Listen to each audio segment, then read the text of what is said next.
कच्चा तेल और मेटल ये दोनों फिर से एक्शन में आते हुए दिख रहे हैं। तो क्यों मेटल्स में तेजी बन रही है, क्यों कच्चे तेल में तेजी बन रही है, आइए ये भी जान लें। और इसका असर इक्विटी मार्केट पर पड़ता ही है तो समझना जरूरी है। नेहा हमारे साथ इस वक्त जुड़ रही हैं बताने के लिए। नेहा, $120 कर दिया आपने फिर से।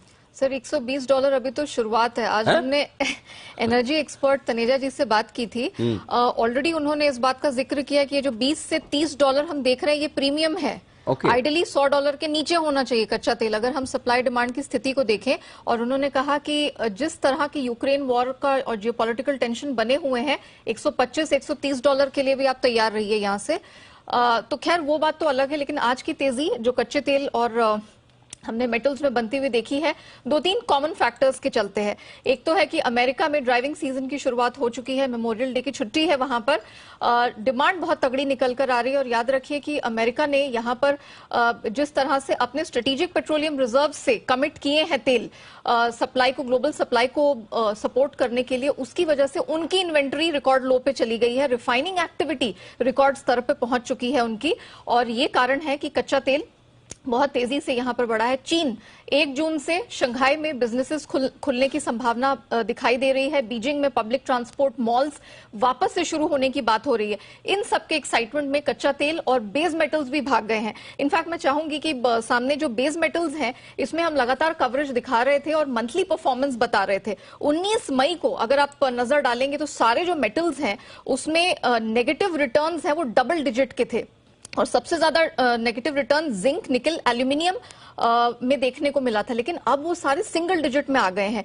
एक आप निकल को छोड़ दें तो बाकी सारे मेटल्स ने जबरदस्त रिकवरी दिखाई है। ये हम हमारे दर्शकों को इसलिए बता रहे हैं ताकि हम ये आपको बता सकें कि 2 हफ्ते से कम अंतराल में एक जबरदस्त रिकवरी लोअर लेवल से आई है। और अनिल सर, एक और चीज मैं मेंशन करना चाहूंगी, ये सप्लाई कंसर्न जो है ये स्थिति तो बरकरार थी, लेकिन आपने कैटेगोरिकली मेंशन किया था कि जब तक डिमांड नहीं आएगी तब तक यहां पर हम मार्केट को उठता हुआ या प्राइसेस को फॉर्म होता नहीं देखेंगे। हुआ वही है, अमेरिका से डिमांड निकली है, चीन की तरफ से डिमांड के आसार बने हैं और इसी वजह से मेटल्स ने रिएक्ट किया है, वरना सप्लाई कंसर्न्स कई महीनों से यहां पर बने हुए थे। ब्रेंट की अगर बात करें, WTI क्रूड की बात करें या घरेलू बाजार में कच्चे तेल की अगर बात करें, सब 3 महीने के हाइस पर हैं। कच्चा तेल खुलने के साथ ही आज 9,000 के पार निकल गया था, $120 के पास पार ब्रेंट बना हुआ है। और जैसे कि हमने हमारे दर्शकों को पिछले हफ्ते भी बताया था कि दुनिया भर के जो बड़े इन्वेस्टमेंट बैंक्स हैं वो कमोडिटी बाजार में अब दशकों की तेजी यहां बनती हुई देख रहे हैं। और कई बड़े निवेशक हैं ग्लोबल मार्केट में जो अब कमोडिटी मार्केट में एक बड़ी स्ट्रेंथ सप्लाई टाइटनेस की वजह से बनती हुई देख रहे हैं।